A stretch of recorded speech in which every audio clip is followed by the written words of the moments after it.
Is it recording? Okay, wait up. Okay, recording has started. So this evening we begin our study on filters. Okay, so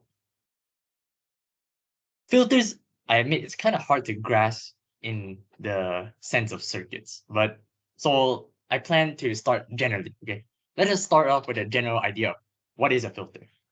So a filter is a device or an object which will block out some things and let certain things pass through by some criteria, by fitting some criteria. Okay, let us take a simple example.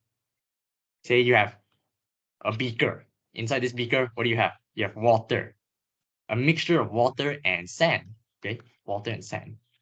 So you want to split this apart, right? You want to get fresh, clean water without the sand. What do? You pass it through a filter. So let me draw a simple filter that we all know. So this is the funnel. This is a container. And then we add the filter paper, right? The filter paper is the most important device to separate things out. So what do? You pour it. This is your mixture. You pour it. And only the water can drip through, can pass through the filter paper, while the sand would simply accumulate in the paper, right? It cannot go through and fall into this beaker. So only water will be collected here. Okay, so remember I said a filter is a device which lets some things through. So in this case, it lets the water through and blocks certain things. So it blocks the sand by some special criteria. In this case, the criteria is that the sand particles are too big to fit through the filter paper holes, right? Or pores, right? So the criteria here is size. Okay, the criteria is size, right? Water molecules can just easily go through, right? Because they're so tiny. Sand cannot, right? They're too bulky, so they cannot fit through the pores. Okay, so now you have a general idea of funnels. Of filters. How do we relate that to circuits? Okay, so in circuits, you may have seen this. What do you call this? It's called a Bode plot, right? Bode plot. I don't really know how to pronounce it. Bode plot. Anyways, let's ignore this plot for now, which is the correct one, but let us ignore that. And let us take a look at this graph. So what is this? This is a graph that shows frequency versus gain. What is gain? We'll talk about that later, but just bear with me first. So you see, at the lower frequencies, right, closer to zero, the range of frequencies that are closer to zero, there is some value of gain, correct? At higher frequencies, there is no gain, right? There's zero gain, right? So we call this type of graph, or we call this type of filter, right? It's actually showing the characteristics of a filter. We call this a low pass filter. Okay, never mind if you still cannot understand. Just bear with me. So this is a low pass filter because at lower frequencies, there's something.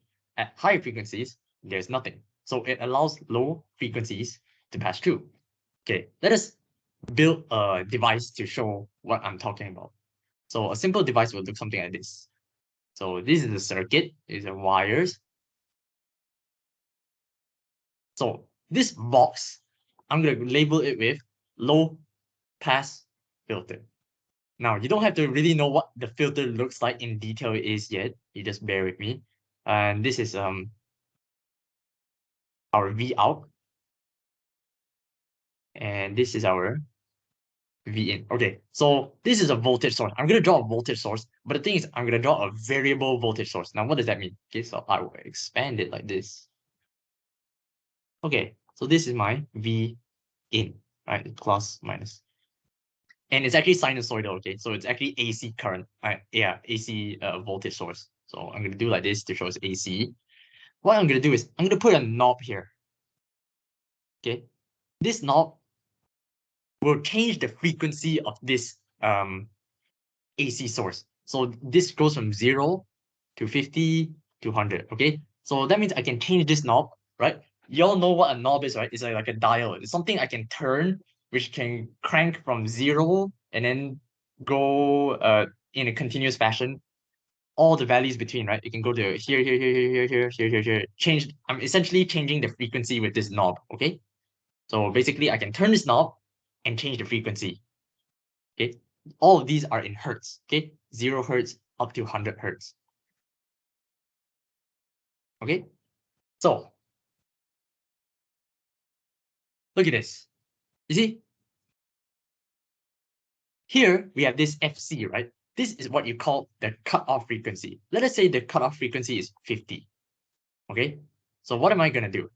I'm going to start turning on my voltage source, right? Right now it's at 0. So I will start to turn this device. Okay. When I'm turning it here from 0 to 50, look at the graph. From 0 to 50, there is something, right?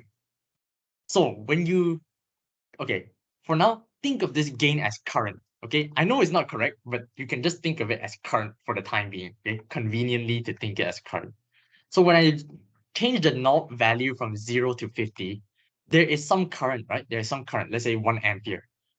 Okay, so there is some current when I change the knob from values 0 to 50 hertz. Okay, but as soon as I reach 50 and I exceed the frequency of 50 hertz, okay, after I exceed the frequency of 50 hertz, I'm now in this part of the graph, right? Then what do you see?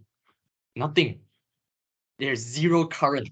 So the moment I exceed 50, this low pass filter device will block out any further current from passing through. Okay, this is not a very accurate way to think about it, but it's one that gets you the idea of what's happening. Okay, so that's what a low pass filter is. For the low frequencies, which is from 0 to 50, there will be some current value.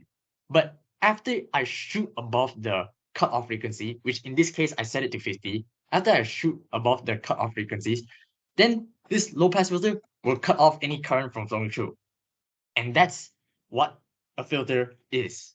Okay, the high pass filter will be opposite. Okay, for 0 to 50, let's say the cutoff frequency is still 50. For 0 to 50, so let me just draw the graph. It will be like this. 0 to 50. When I vary it from here to here, there's nothing. But the moment I exceed 50, there will be some current flowing through. So we can detect it as a potential difference across here. Okay. So that's what a filter is, essentially. Okay. Physically, to get you the idea of what it is.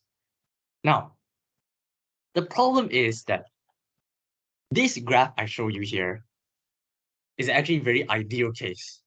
Okay, in reality, we cannot get a very clear cut filter which will like exactly the moment you strike 50, right? And then you exceed, you turn your knob just even a bit after 50, it will dip down to 0. You see? Okay, let me show you what I mean. See, if I go from 0 to 50, the cutoff frequency, there's something. But in the ideal case, after you exceed 50, it will just dip down to 0, right? There's nothing after that. However, this is ideal, right? You cannot get this kind of case. So we will strike this out. The more realistic thing we can achieve for a filter is something that looks like this. Something that tries to resemble the rectangle. You see the dotted, the dashed rectangle over here? It tries to resemble that, but the thing is, it's quite curvy and continuous. It's a blob. Okay, it cannot be a piecewise function, right? This is considered a piecewise function, but you cannot achieve that in reality. You don't have to know why. You just have to know it cannot be achieved. So we have this instead, right? So let me recap again. We are still discussing about low pass filters.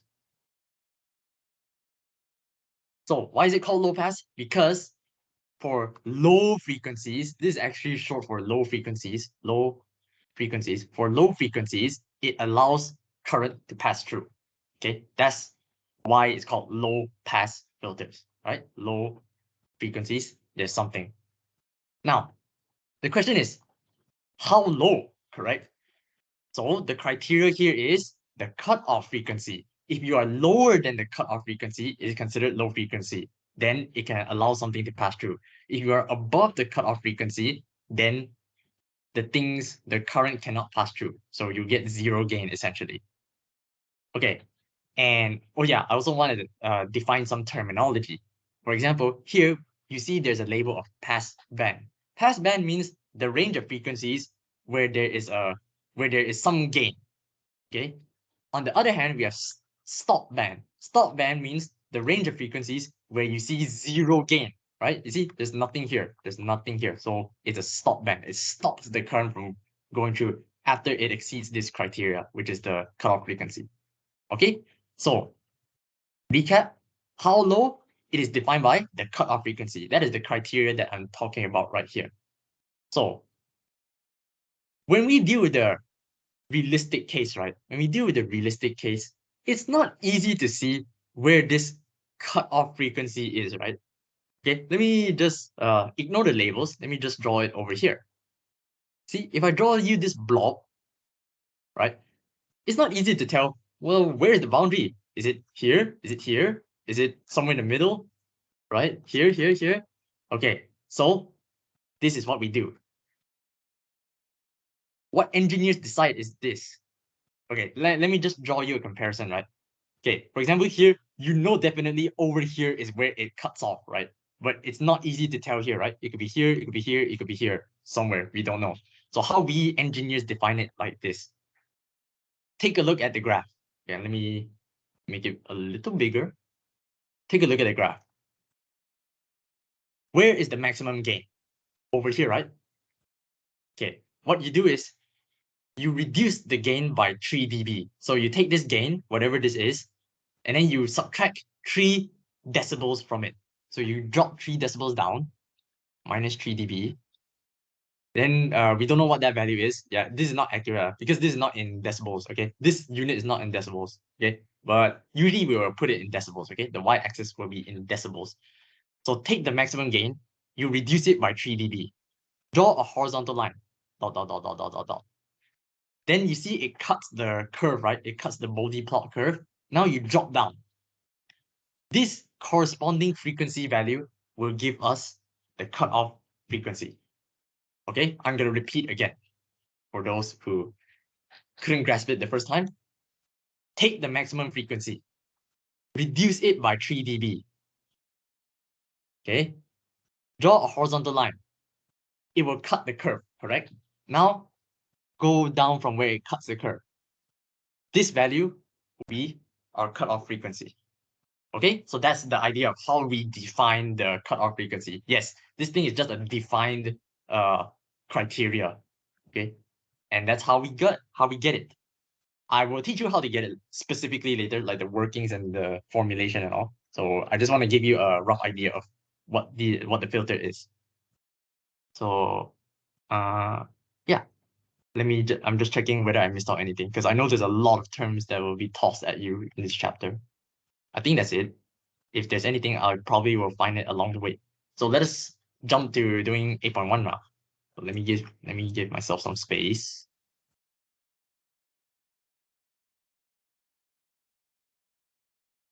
Okay.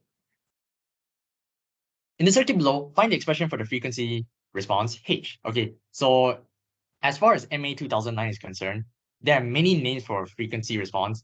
Technically, there are some specific definitions for that, but for now, just frequency response is the same as gain. It's also the same as attenuation. Off the top of my head, I think these are all the other names. Yeah, so if there's any more, you can also remind me. But I know they use several names for frequency response. They all mean the same thing. Okay, we'll get to the formula later, and then plot the corresponding Bode plot for these devices. Is it a high pass or is it a low pass? And then what is the gain? Find the minus 3 dB cutoff frequency. Okay, so let's begin. Let's do the frequency response first. Now, the formula for frequency response is H is equal to V out over V in. So this is just a defined formula. Okay, H equals to V out over V in. There's no logic to it. It's what we humans define it to be. Okay, frequency response. So you have to remember it. Okay, that's the only way. And okay, this, right, in general, is actually a complex function. Now, so properly to show it, you would have to show it like this, j omega, which shows it as a complex function. Normally, I would not write it because there's no need to. But yeah, I'm just telling you that this is actually a complex function. Okay, so now that we know the formula, we can try to obtain this frequency response expression. So how do you do that? Now, the key method into doing frequency response to derive its expression is using potential divider. Yeah, it's the simplest way. So you must use potential divider. Okay, so what is potential divider? In case you all forget, potential divider, the question is like this. What fraction of the input voltage is for the output voltage? Output voltage. Okay, what fraction of the input voltage is for the output voltage? And what is this fraction measured by? This fraction is measured by RA over R total. So RA is the device that you are interested in, and R total is just the total resistance of the circuit. Okay, so let us see how to use this idea. Okay, so for example, in this circuit, we are interested in what? See, the V out is over here. So the device we are interested in is R2. Okay, R2.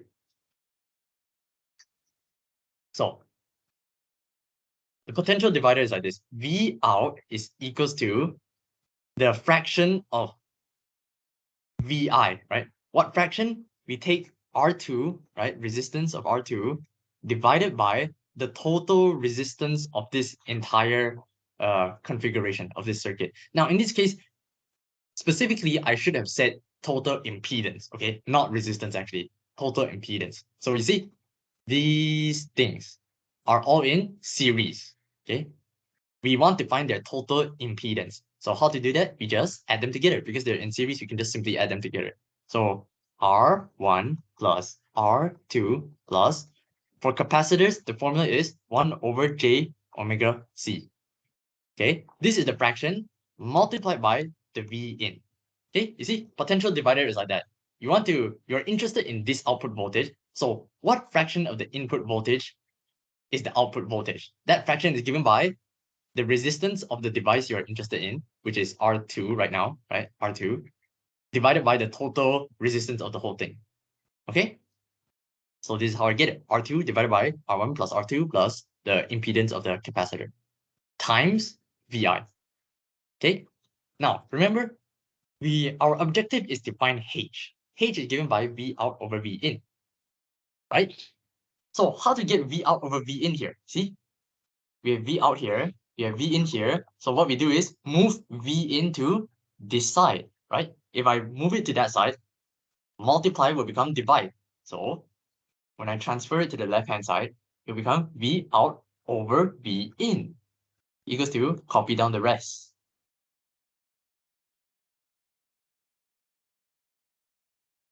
See? Now this is our H, right? I can just replace it with H. You can also just leave it as V out over V in. It doesn't matter.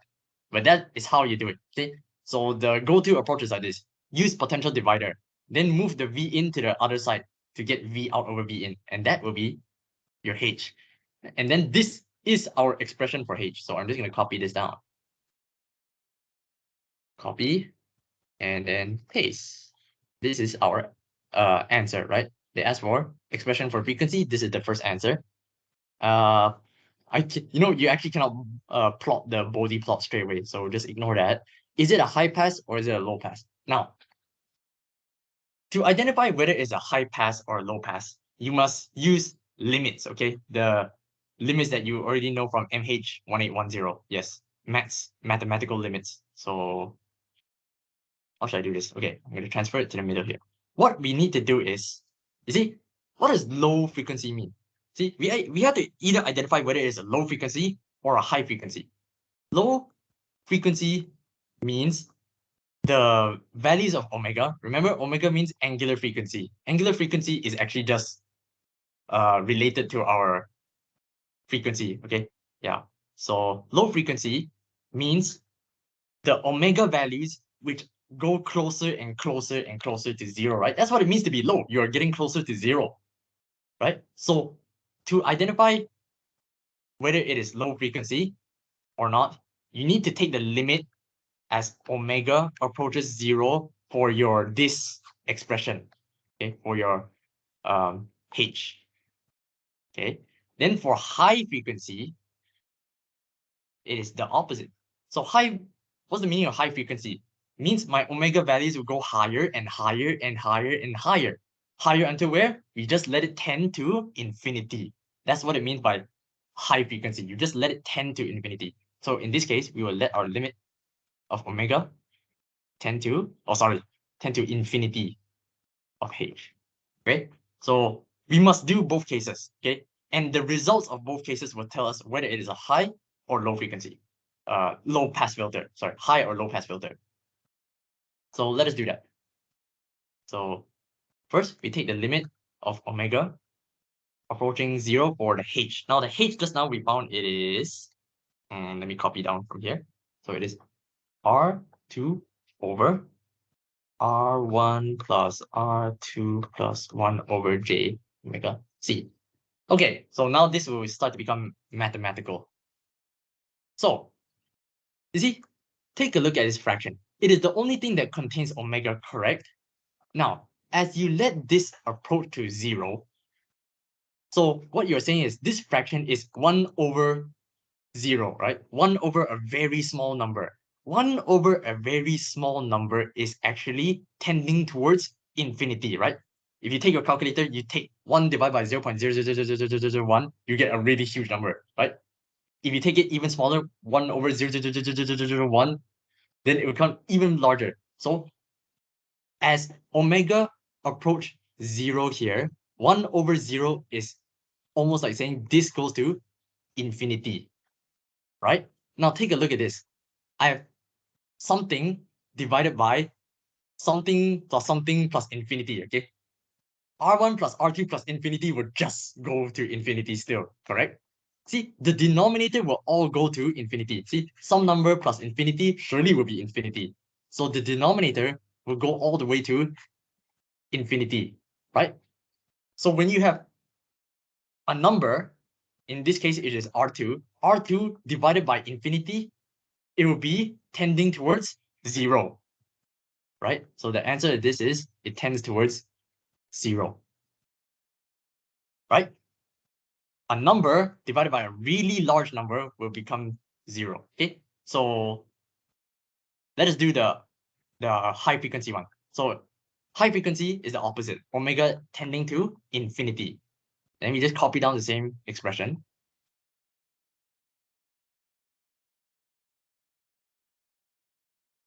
Again, focus on this term because it's the only one which has omega. So as omega approach infinity here, we are taking 1 over infinity. 1 over infinity is 1 over a super big number. 1 over a super big number will give me a super small number, right? So this actually will go to 0. Okay, I hope everyone can follow. 1 over infinity is like saying it will become 0. That means at the end of the day, we will only have, see, the only thing that are left is R2 over R1 plus R2. Now, how to tell whether it is high pass or low pass from these results? Take a look at this. When we take omega approaching 0, means when we are approaching the lower frequencies, what do we get? We get 0. Okay, and then when we make omega go to infinity, which is saying we are going to higher and higher and higher frequencies, we get some non-zero number, right? These are all having values. Let's say this is like what did they tell us? R2 is 2, R1 is 1. See, These are some finite numbers, right? These are 2, this is 1 plus 2. This is a non-zero number. There is something. You see, at low frequencies, there is nothing. So let us draw a graph out that we see just now. At low frequencies, near zero, there is nothing. Nothing here. At higher frequencies, we don't know how high, there is some value, which is actually 2 over 3. What does this look like? If you connect the dots, this is actually a high-pass filter. I hope everyone can see this. You see, when we take omega approach 0, the value of the gain is 0. The value of the gain is 0. When we take omega approach infinity, so very high frequencies, there will be some value. See, this is actually 2 over 3, right? So it will be somewhere up here. So when you connect the dots, it actually looks like a high-pass filter. So you don't necessarily have to draw the graph every time, but if it's hard to visualize, yes, you can sketch out the graph. The rule of thumb is like this. You see, omega tending to 0 means low frequency, low F. Omega tending to infinity means high F, high frequencies. So wherever there is the non-zero value, which in this case is here, right? This is the non-zero result, non-zero. Wherever it is a non-zero result, that is your answer. So in this case, you see, it's a high frequency. So this is a high pass filter. High pass filter. See, when the gain is 0, that means it blocks it out, right? The gain is 0 means there's nothing flowing through. It blocks it out. So for low frequencies, the filter will block out the current. For high frequencies, it will allow the current to pass through. That's why we say it is a high pass filter in this case. Now we will see more examples and you'll see what I mean. But in this case, we're not done, right? So what did they ask for? They asked, okay, whether it is a high or low pass filter, it is a high pass filter. What is the gain in the pass band? Now, look at this. The pass band will be somewhere towards the high frequencies, right? Because it's a high pass filter, so it'll be something like that. Now they're asking, what is this value, right? So what you do is, you see, the expression that we got here, the non-zero expression that we got here, this one is 0, this one is the non-zero. We just sub in the values. So just now we say this is 2 plus 1 over, 2 over 1 plus 2, which is 2 over 3. So this is the gain, which is 2 over 3. Correct? Yeah, 2 over 3. Or negative 3.5 dB. Now, to get that negative 3.5 dB, there is a formula, which is 20 log base 10 of h. So if I sub that in, log 10, 2 over 3, I think I will get that. So let me check. I didn't try, but let me check. So 20 times log base 10, 2 over 3. Yes, negative 3.5. So this is negative 3.5. Yeah, so if they request for decibels, you must remember this formula, 20 log h. It will convert your answer to decibels. This is in decibels. Now, how to draw the Bode plot, the Bode plot, whatever.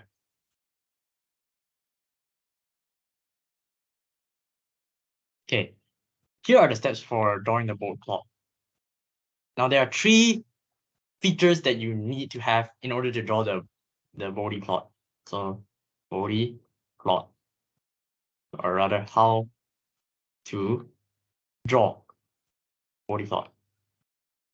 So, number 1, you need a shape of the graph or the curve. Number 2, you need the h naught. Now, what is h naught? H naught is the maximum gain. The maximum gain is the one in the pass band. You see? So in this case, 2 over 3 or negative 3.5 dB. This is our h naught. It is the maximum gain, right? You see, like for example, just now in this. Okay, in this diagram, this one is the h naught. It is a maximum gain. So let us go back down. So h naught is the maximum gain. So number 1, you need the shape of the graph. Number 2, you need the maximum gain. Number 3, you need the FC or the omega C. Okay, it doesn't matter. I shouldn't put that. I should put or omega C. So this is the cutoff frequency. Now, how to get the shape of the graph? We have just discussed it. you must identify whether it is low pass or is it high pass. And how to determine whether it's high pass or low pass, you must take the limit, right? Take the limit as h approach. The limit of h as omega approaches 0, and the limit of h as omega approaches infinity. Okay, so this is how you find the graph, find the shape of the graph.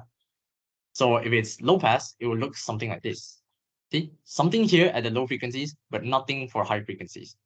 Then high pass will look the opposite. Nothing at low frequencies, and then something at the higher frequencies. Okay. H naught is what we got just now. So after you conduct this working, the limits, the non-zero value, after you sub in the value, the non-zero value is your H naught. Okay, the non-zero, whoever is the non-zero. So let me right here, non-zero limit, which is from step 1. Okay, then how to find the cutoff frequency? Cutoff frequency is given by solving magnitude of the frequency response equals to h naught over root 2. Okay, hold on.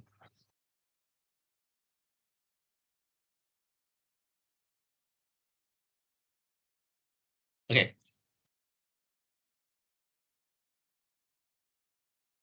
So we already have the shape of the graph, right? We already know it is high pass. So roughly we know it's something of this shape, like that.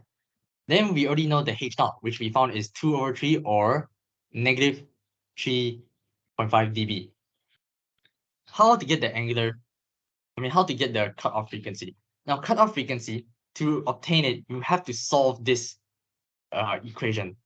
So the magnitude of h, actually the magnitude of h, you can just write like that. Magnitude of h equated to h naught over 2.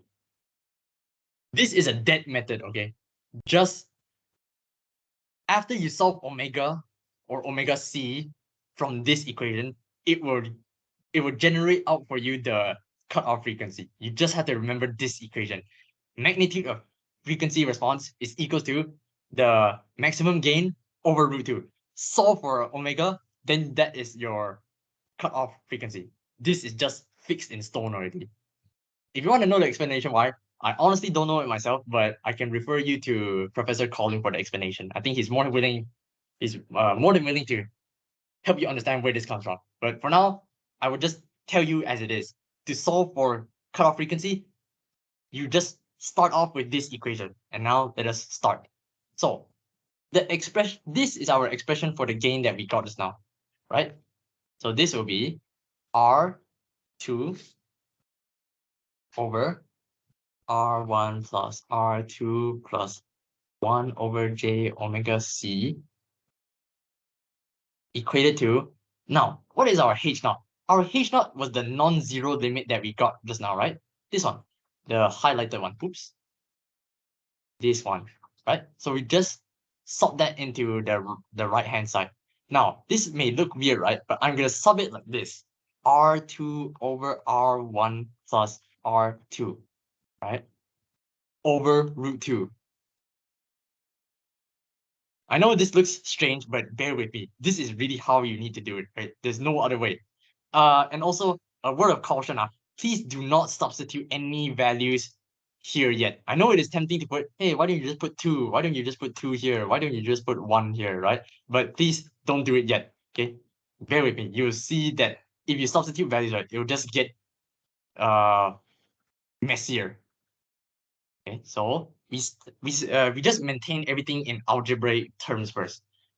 Now, oh, don't forget there's a magnitude here. So there's a magnitude here. The goal in the first step of this is we need to force the numerators to look like the same. We need to force this to look like this. How do we do that? You see, on the left-hand side, we have R2. On the right-hand side, we have R2, but divided by R1 plus R2. So what we need to do is divide all the terms in this fraction by R1 plus R2. Okay, so remember, we are trying to make this, we're trying to force the top to look like this other numerator.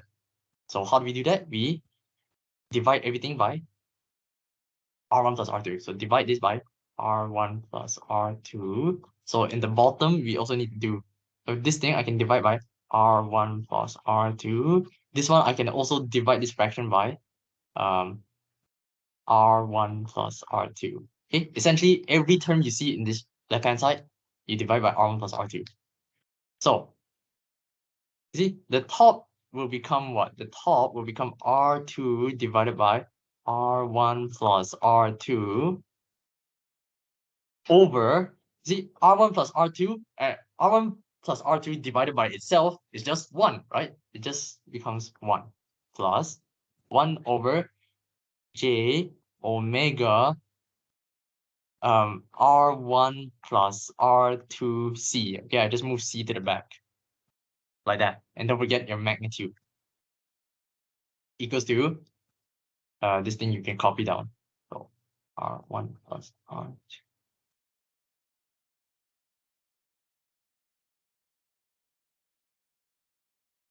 Okay, look at this. You're taking the modulus of this side, right? Remember that in complex numbers, there is this rule saying that if you have ZA over ZB, you can split it like this. So what I mean is like this. Modulus of ZA over ZB is the same as modulus of ZA divided by modulus of ZB. Okay, so that is what we're going to do. We're going to split this modulus. So when we do that, we split this into half, correct? So it will go to here, and it will go 1 down here. But you see, everything here is already positive, correct?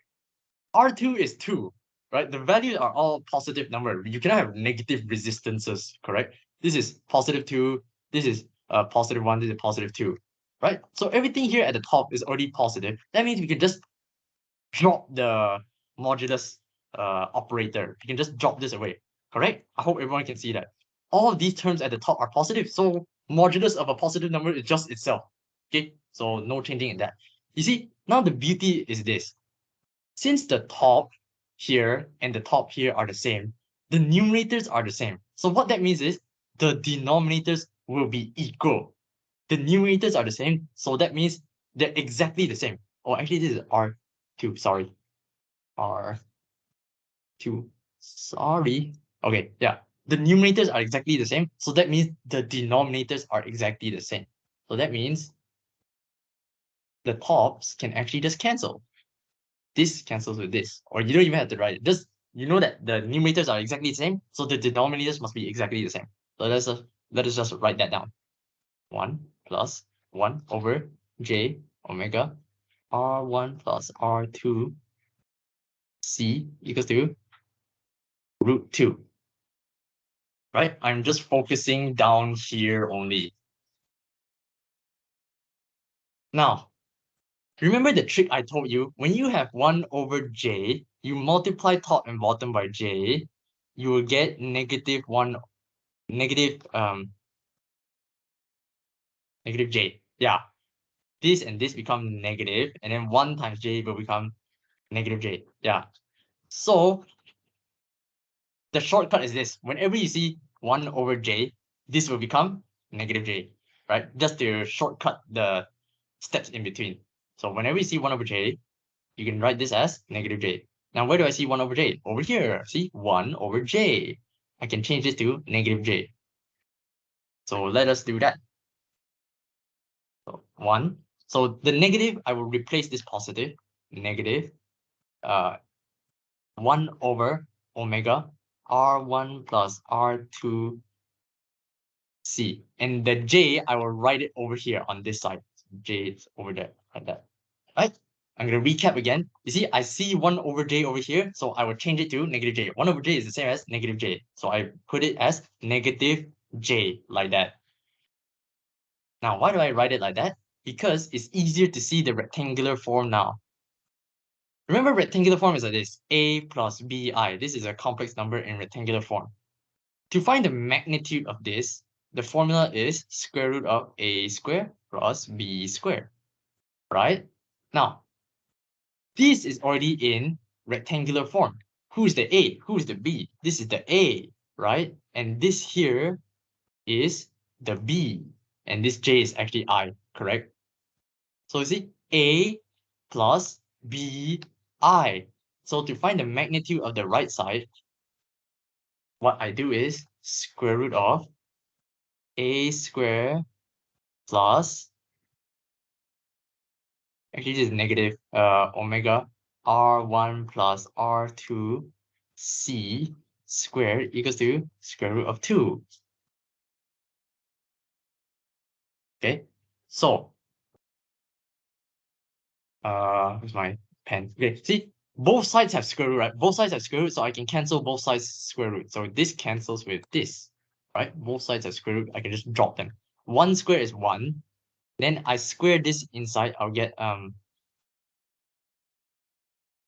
actually I don't know, should I square it first? No, let's just leave it like this. So this negative can go away because you square negative, it will just become positive. R1 plus R2 C square is equal to 2, right?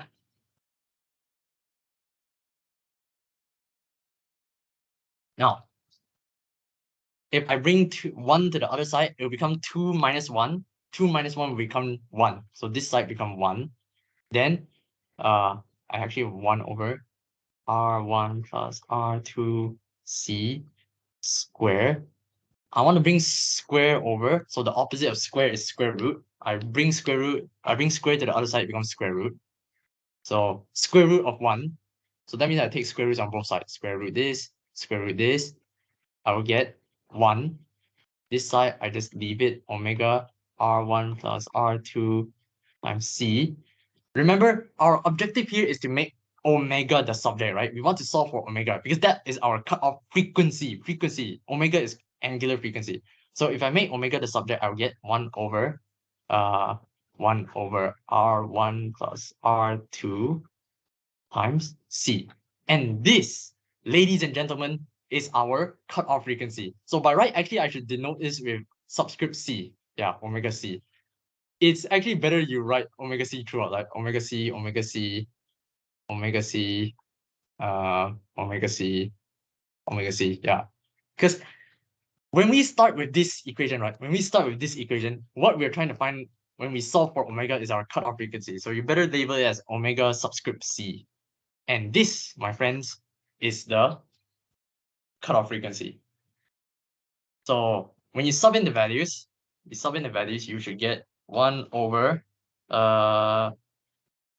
1 plus 2 times 1 times 10 to the power negative 6, right? This is 1 microfarad. And then these two are 1 ohm and 2 ohms. So that's why you just sub in the value. And then omega C will give you, this is actually 1 million over 3. But remember, what is the formula for angular frequency? I can always change this to the normal frequency in hertz, right? So omega, remember, is given by 2 pi f. So I will replace this with 2 pi f. In this case, since this is omega c, I will call this frequency subscript c, like the cutoff frequency in hertz. So I replace this with 2 pi fc. And then if I solve for fc, I punch in the numbers, I should get 53 kilohertz. That is how you find cutoff frequency.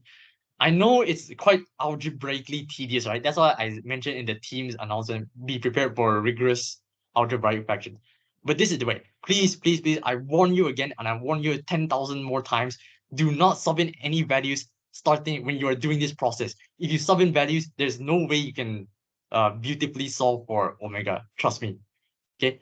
So it all actually starts from this equation. So please remember this step, and the rest of it is really just algebra. See, after you sub in the values, right? After you sub in the frequency response expression, the next step is force the top to look like the right-hand side top. I know it looks ugly, but sub it like that. So you want to force this to look like this. How you do it? You divide by this, right? Because here is R2. Here is R2, but divided by R1 plus R2. So you also need to divide by R1 plus R2. Divide, divide, divide.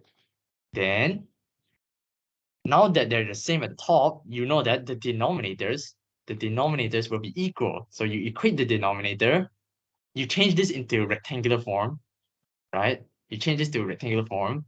Then you use the formula for magnitude, which is square root of a squared plus b squared. Do all the algebra. Eventually, you solve for omega. That is your cutoff frequency. Sub in the values, done. Okay.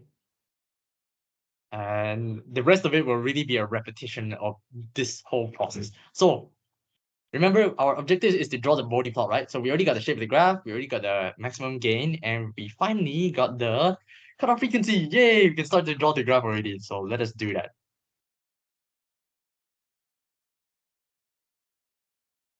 Okay, so let us draw the graph.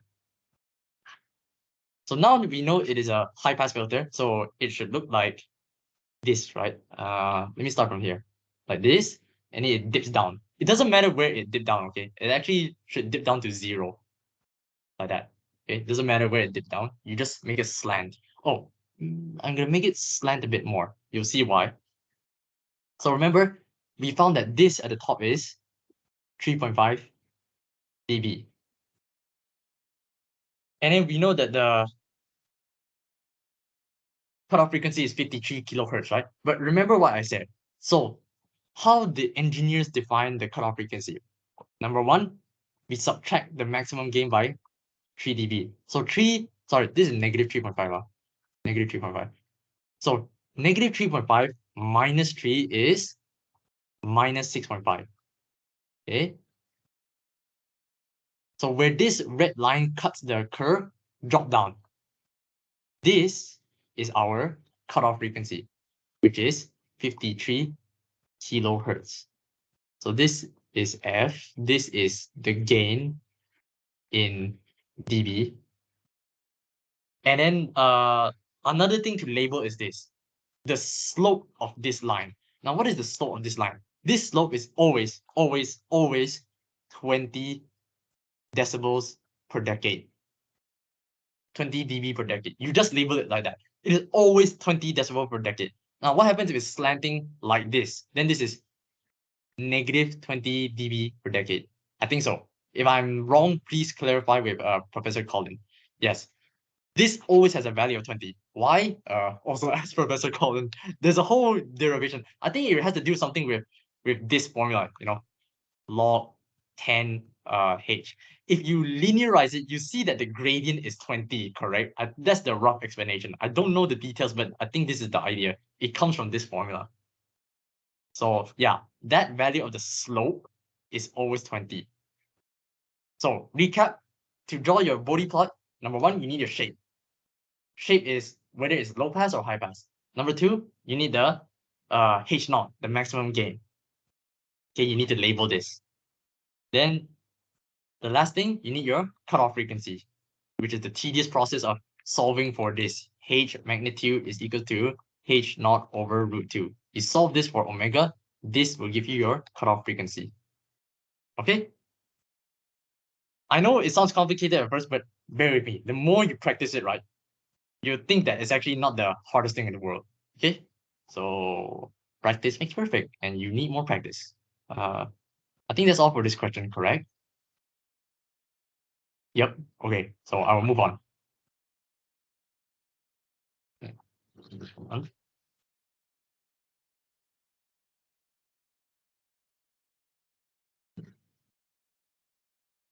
Oh, there's a message in the Teams. Let me check.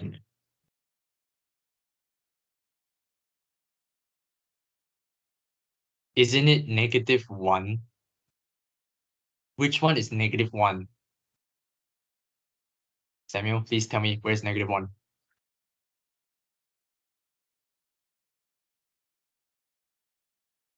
For one of the steps. Tell me, do you mean this one? After removing the square root. Samuel, I already said -1 squared, isn't it become +1? Hello, -1 times -1, isn't it +1? Yes, Samuel? Eh. Okay, brain fart. Yes, I just toss away the -1 because -1 squared will give me +1. All right, this is just secondary school math. Sign rules, okay? Uh, let me see the chat. Is Samuel okay? But the square is still there. Okay, let me just. It's like this, Samuel. -a squared. I can split -a into -1 times a squared, correct? Then what can I do? I can distribute this square like this, like this, like this. So this becomes -1 squared times a squared. So this is just +1 like that. Okay, okay, got it. Okay. Okay.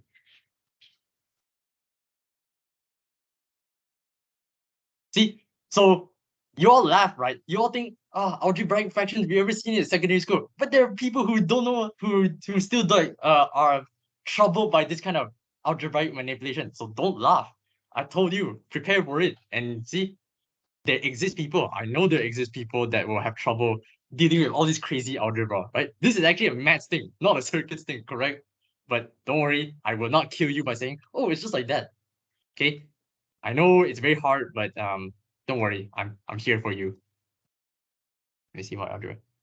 It's okay, we learn together. Yeah. Really, these tricks are not natural. I also would not think of them, so don't worry. You don't feel like you're the loser, okay? Okay, let us move on to the next question. So for each of this, please ignore this BS, okay? Yeah, ignore this. You must practice to keep writing the frequency response. You'll get better and better at it. A simple expression for the frequency response when it is low and when it's high. Are they low or high? So again, to identify whether it is low pass or high pass, you must take the limit omega approach 0 for the h and the limit as omega approach infinity for the h. Now the question is, how do we write the h? So I told you to find the h is given by V out over V in, correct? So we need to use the potential divider. Let us look at question A. The device we are interested in is this one, which is a inductor, correct? So this is our V out, this is our V in. Okay. V out is given by the fraction times the V in. So what fraction is that? It is the impedance, right? So impedance of this is given by J omega L over R1 plus R2 plus J omega L times VI. Okay, I'm gonna explain it again because you see these are all in series. So the total impedance, I can just add them all together like that. So this is the potential divider. Remember, I want V out over V in, right? So I move this to the other side. So V out over V in is equal to, just copy this down. I'm lazy, so I will just Control C. This thing, I copy. This thing, I paste. Okay, so that is my h, right? This is actually my h. So now that I have this, I can take the limits now. So to find whether it is, to find the gain in the low frequency, you make omega tend to 0. So omega tend to 0 or J omega L over R1 plus R2 plus J omega L. See, now, wherever I see omega, replace it with 0. So this becomes 0, this becomes 0. 0 divided by something will just become 0, right? So this answer becomes 0. Let us find the high frequencies. So take omega approaching infinity. j omega L over R1 plus R2 plus j omega L. Now, if you sub in infinity here and infinity here, you get an indeterminate form, right? So what we need to do, we need to divide each term by the highest power. Divide each term by omega. So divide this by omega, divide this by omega, divide this by omega, divide this by omega. We will get limit omega approaching infinity of j L, right? This omega is gone now, over R1 plus R1 over omega plus R2 over omega plus JL, right? Now, if you take this to infinity, see, this goes to infinity, this goes to infinity, and look at these two fractions. 1 over infinity is like this thing going to 0, right? This thing is going to 0. Then same for here. Something divided by infinity is like this thing going to 0, this whole fraction going to 0. So at the end of the day, you see, you get this. No more limits. So this is, see, the only thing that remains is this and this. JL over JL is just 1, right? Something divided by itself is just 1. Now, observe the results of each of the limits. For low frequencies, you get 0. For high frequencies, you get something. So please tell me in the chat, what type of filter is this?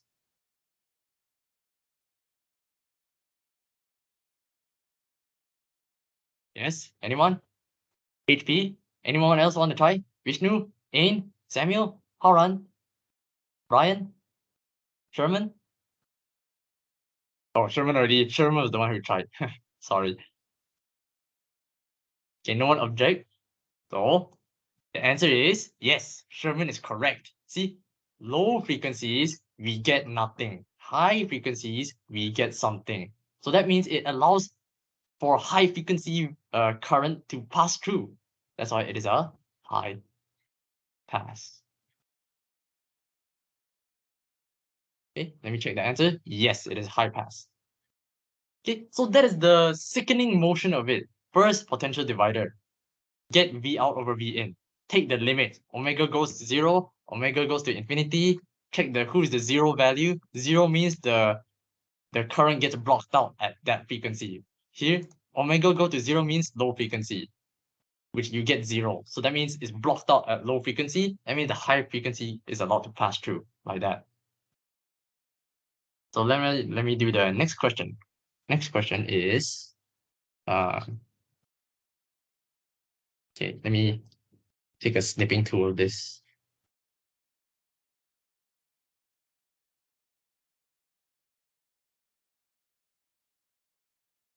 So first, let us find the gain, right? So again, use potential divider. This is our V out. This is our V in. V out is given by the fraction. So R, what's that? R2 or is it R3? I cannot see. I think the R2. Yeah, okay, sorry. Very good. So R2 over the total resistance, so total impedance, R1 plus R2 plus the capacitor. Multiplied by V in.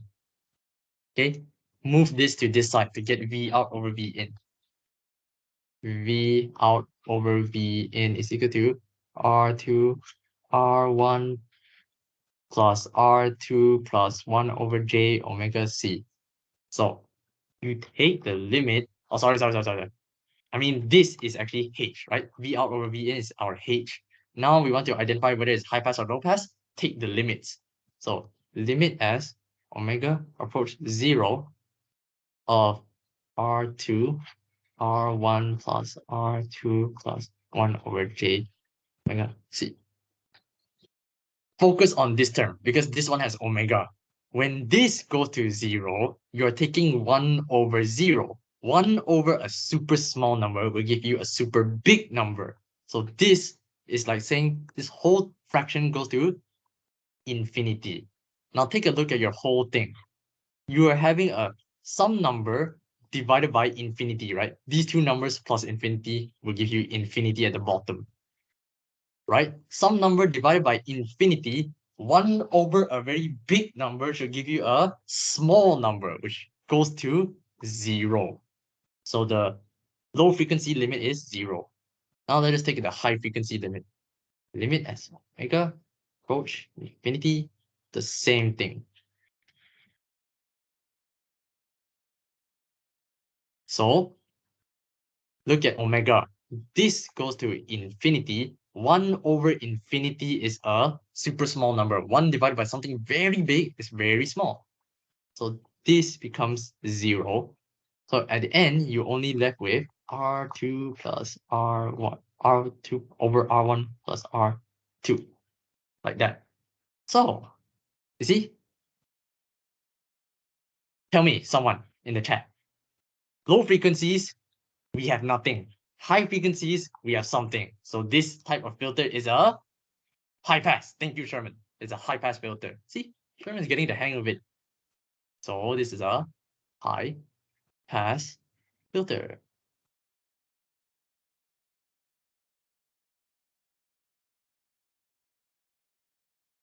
Okay. Now let us do the question C.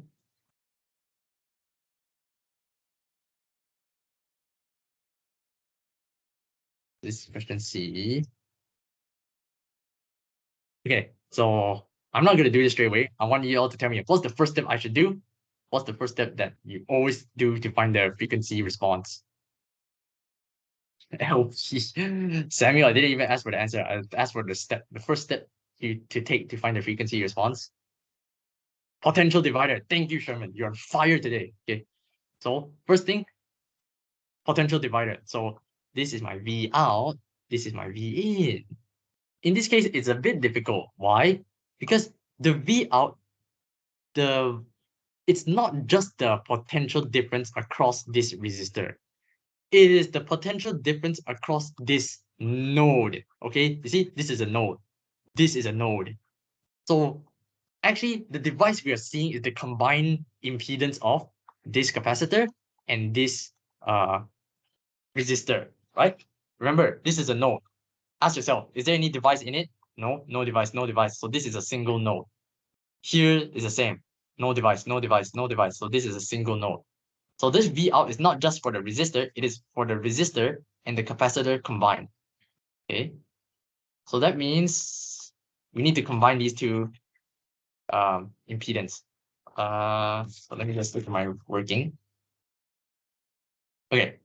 So because they're in a parallel configuration, right?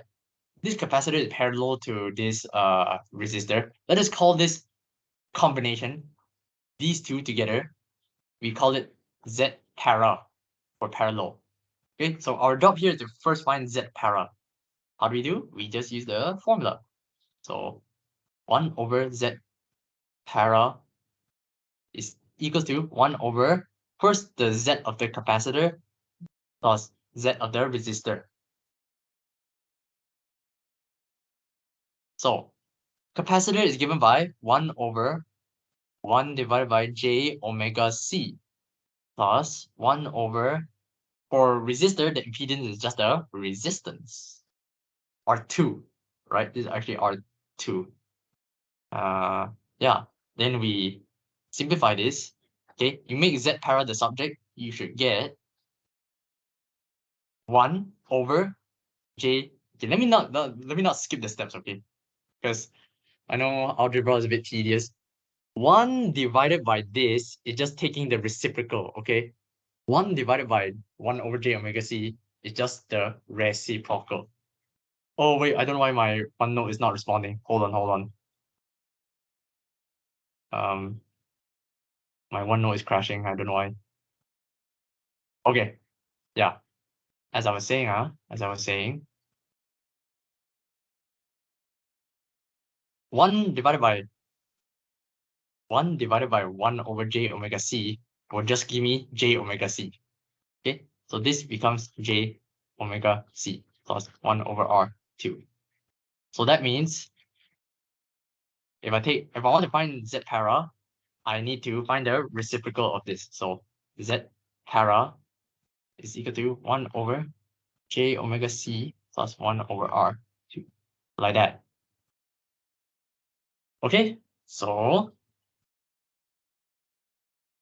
this is only our z para, correct? We need to find the potential divider. So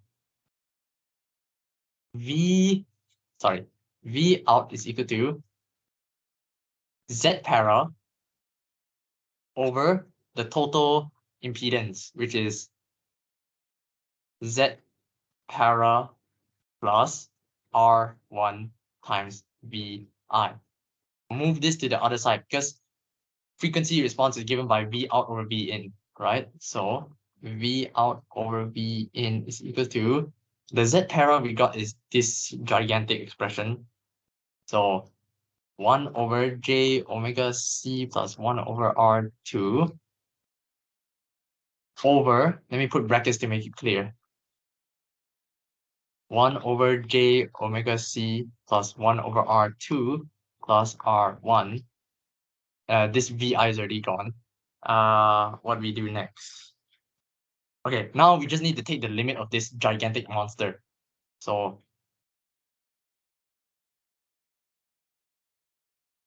let us find the low frequency limit first. So lim of omega approaching 0 for the monster. So just paste it. Oops, paste, yes. I get this.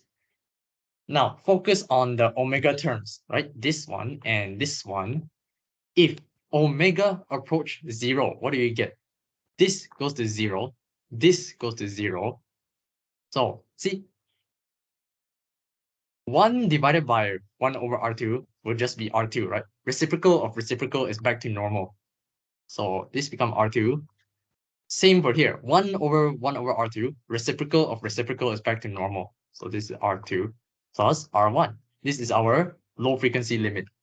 Now let us take our high frequency limit. Omega approaching infinity. Again, we need to write down the monster. So this whole thing. Let us focus on the omega terms, make them approach to infinity. So when omega goes to infinity, notice that the bottom here will go to infinity, right? Infinity plus something will just still be infinity, right? So this will go to infinity. Same for here. This goes to infinity, meaning this bottom infinity plus something is infinity. So this will all go to infinity. Now, look at the top. The top says 1 over infinity. 1 over a super big number is a super small number. How small? 1 over infinity is just 0, right? So this is 0. Same here. This will become 0, 1 over infinity. So 0 divided by something would just all be 0 at the end of the day. See? Low frequencies, there is something. High frequencies, there is nothing. So at the end of the day, what type of filter is this? Tell me in the chat. Yes, super ultra mega low pass filter. Okay, it's a low pass filter. Yes, because at low frequencies, there's something. But high frequencies, it doesn't allow it to pass through. See, 0 gain. That means it is blocked at high frequencies. So it is a low pass filter. This is a low pass filter. Ta-da! Okay, and last question.